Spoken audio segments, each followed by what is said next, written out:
So, come back in Strange Things. Indeed. It's good fun, isn't it? Just when I thought I was out, to pull me back in. Dragged you back, Yeah. kicking and screaming and coming back into joy. No, I was somewhat relieved, to be honest. Everything had suddenly just gone quiet. I had a couple of weeks off and I was like, what am I going to do now? And it's all worked out very, very well. So it's just got nice to be back. a nice fun summer job. Yeah, because you're only in it till September, is that right? Around about. Yeah. September, nice.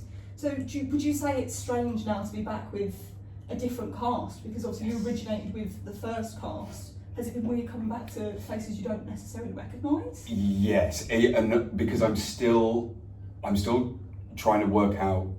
For a start, I don't know everybody's names confidently yet, so I'm also trying to base stuff on costumes, which I recognise, to go, at least I know who you're playing. But then, of course, with understudies and covers on, then it's like, this isn't the same as it was yesterday. So I'm just being quite selfish at the moment in that I'm just kind of like, I'm doing my thing, and I know everyone's going to do their stuff around me, so it's fine. I think that's a pretty fair way to work it, though. Yeah. And then, like you said, it's all fun and games until there's a cover on, and then it's a guessing game of which one is it. Yeah, I just decided that I think as the chief, I can have it as a character choice that I don't notice who anybody else is. That's fine. That's good. That's good. I didn't think of that. So obviously, when you were in it at first, you were one of the covers for Dr. Brenner. Yes. How different is Brenner to Chief Hopper? Well, it's a much nicer suit for Brenner, a gorgeous suit, which I really, really wanted. And then I spoke to the gentleman who'd made all the suits. And he was like, yeah, of course I can make you one. They're £2,500. And I don't need a suit quite as much as that. The nice thing is Hopper has an easier track through. There's no running. Yes. I don't have to get myself to the other side of the stage to do things. I don't have to be beaten up. I've obviously had a little fight with my son, but I win that fight. And also just the slight difference between Dr. Brenner, who is, you could probably say, somewhat more cerebral, and Chief Hopper, who is most definitely not. Would you say there was any big differences in the prep for both of the characters? Because I'm sure you would like to go about it very different ways. For me, Chief Hopper is something I've had to find a way through, because they're generally Shane, who's previously played the part, it has an intimidating physicality. He's a large guy. I'm sure he won't mind me saying he's very toned, he's very muscular, he's just very large. Whereas I'm not, I'm quite slight. So I generally have to play him as a psychopath in order to make the power dynamic work. It works. Whereas Brenner's a much more, you can needle. He's a much more covert evil presence. And everyone knows that. That's the wonderful thing with that, because obviously Brenner's such a well-known character that generally the audience have a preconceived notion of what he is and also what he's doing, what the experiments are leading to, all that stuff. Whereas Chief Hopper's a brand new character. Yeah. But in that, you've got to try and truthfully give the impetus for who Hopper Jr. becomes, based on his relationship with his dad and wanting to impress him and going off to join the army and all that kind of stuff. Yeah. So hopefully what you can give is a bit more of an understanding, rather than it being building a known character, you're actually giving more texture to a different character who's more well known by the audience. 100%. And when I say you're playing very well, thank you. It's very, very well done. So obviously in the middle of your Stranger Things sandwich, let's call it that, you did Kyoto. I did. Up at Soho Place. Yes. Understudy Don Perlman. Yes. How cool was that? And John Prescott and so singer. There was a lot of text. But wonderful. Yeah. So what was the process for having to learn an understudy role instead of having a set character every night? So obviously like this, you've got Hopper every night. What was it like having to learn the entire track and then just being told 20 minutes before going, you're on? Thankfully, we didn't really have many instances of unlike as there had been on this, many last minute changes. Thankfully, that I always knew generally in advance what's going to be happening. The problem with Kyoto is that it is so text heavy that the amount of work initially going in was a little overwhelming. And what I ended up doing was, after I'd finished here, several of us from the original cast went back into workshops to develop stuff for the Broadway production because there were things that they wanted to change. And obviously Kyoto is the same directing team, Stephen and Justin. So I had an original copy of the Kyoto playtext. And whenever I wasn't being used in the workshop, I was just walking up and down the car park at the sound stages where we were in the pouring rain in December, just trying to just get stuff into my brain. And then of course what happened is when we got to the rehearsal room, they made quite a lot of script changes, and there was a lot of stuff I had to then forget and re-remember and go back hardest, around. when you've learned it all, and then it's big changes, you have to sit there and go, oh, hold on a minute, I've got it. Yes. Yeah. So obviously Kyoto is based off of real events. Yeah. The signing of the Kyoto Protocol in 1997. How did you approach a piece of work knowing that it's based off of something that's actually happened versus something like Strange Things that's totally fictional? For me, it's not really that much different.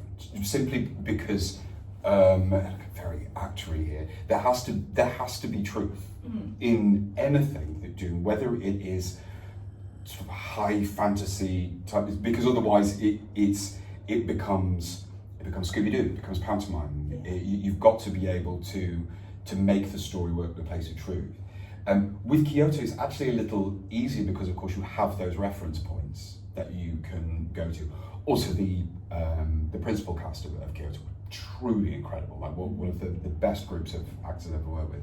And that was incredibly helpful because they had done a lot of the work. So you could go, okay, I can take a bit of this, and and also, I mean, we had so many original delegates from the Kyoto conference that came to see the show, and they were wonderful. And they were, for a start, it was a very large part of their lives which they felt, I think, that had been somewhat overlooked by the world. It was such an important thing. It was the first time that every single country in the world came together to try and make a change.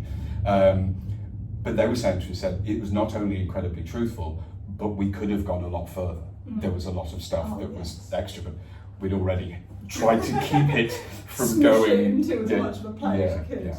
So you've got some very impressive credits in general, I have to say, but one that's stood out when I was doing my research the other day was comedy about bank robbery. Yes. How fun was that working with Mischief?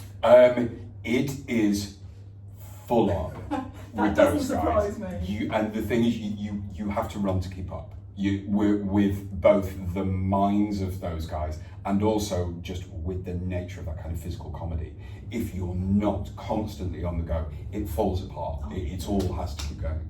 I mean, I think I had 3 trips to the hospital during it. And so I split my skull, I tore my knee, and then my pièce de résistance 3 weeks before the end of the contract broke all the bones in my hand. Do you remember the office scene? Yeah. That's on the back wall? When I slid down the ladder to go into the air vent, of which it was made just out of steel and just had a thing cut out, I would like to go. I would say I would like to go down the ladder very fast because I like to do the joke. It was not necessarily the most safe because it was the same place where I'd split my skull open. And going into the vent, I caught my fingers between it, and my momentum took me out, and my hand twisted and just spiraled fracture straight down my hand. But with the adrenaline on the show, I was like, I'm fine, we've still got another 10 minutes of the show, we'll do it, and we'll do it. And we got to it, and I was about to go out to bow, and they were like, you shouldn't bow. I said, well, what are you talking about? In fact, they look at your hand, and like 2 of my fingers were just in completely wrong angles. It's like, oh yes, maybe I need to go to the hospital. Yes, I should probably go now. Yes. I'm intrigued to go see their new one, Comedy About Spies, simply for the joy of watching it and not having to do it. Yes. That I can sit there with my gin and tonic and watch them all and go, kill themselves. Yeah. So obviously working on a Mischief show, was it a very different rehearsal process to anything else that you worked on, or was it still fairly similar, just very active? It's kind of similar in that I always think there's always essentially kind of an element of each show which is the big thing, which kind of is the same. And obviously on this show, we had to put a lot of work into making the effects work, because it was such a effects heavy show. And then you do shows that, you know, they've got a lot of big dance numbers or everything. And then with Mischief, they're very, the choreography of those physical comedy things is rigid. What they're very, very, very good at is making it seem like it's off the cuff and they're doing it at the same time, but it is regimented to be, because otherwise people do get hurt, and you know, you've got to make sure that it's, well, it's actually, it's very exacting. Yeah. However, I was, initially I was the understudy in the first cast, and then I took over from Jonathan Sayer as Warren. And working with the original guys, it's so much fun. Each day, like, great warm-up games that just got everyone in the best mood to do things, and a really, really lovely group of people. What was your favourite warm-up game? Favourite warm-up game?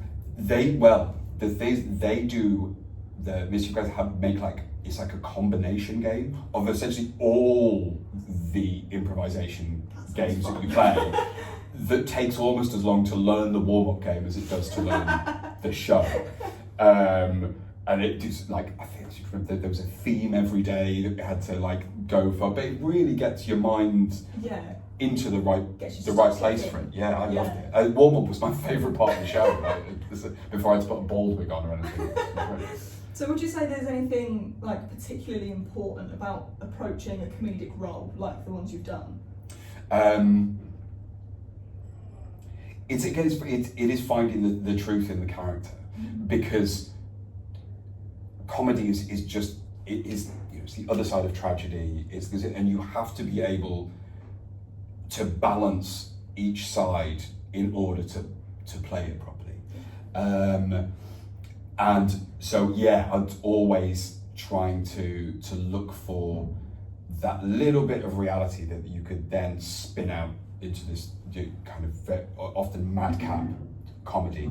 And I think if there isn't that truth, then it becomes very repetitive. And it does, and I think then it becomes, you can see how the sausage is made, of like, oh, okay, we're going bang, bang, ding, ding, ding. But if you've got a solid character in there as well, especially such a poor put upon soul as Warren Slacks, you can milk so much more of the comedy out of it.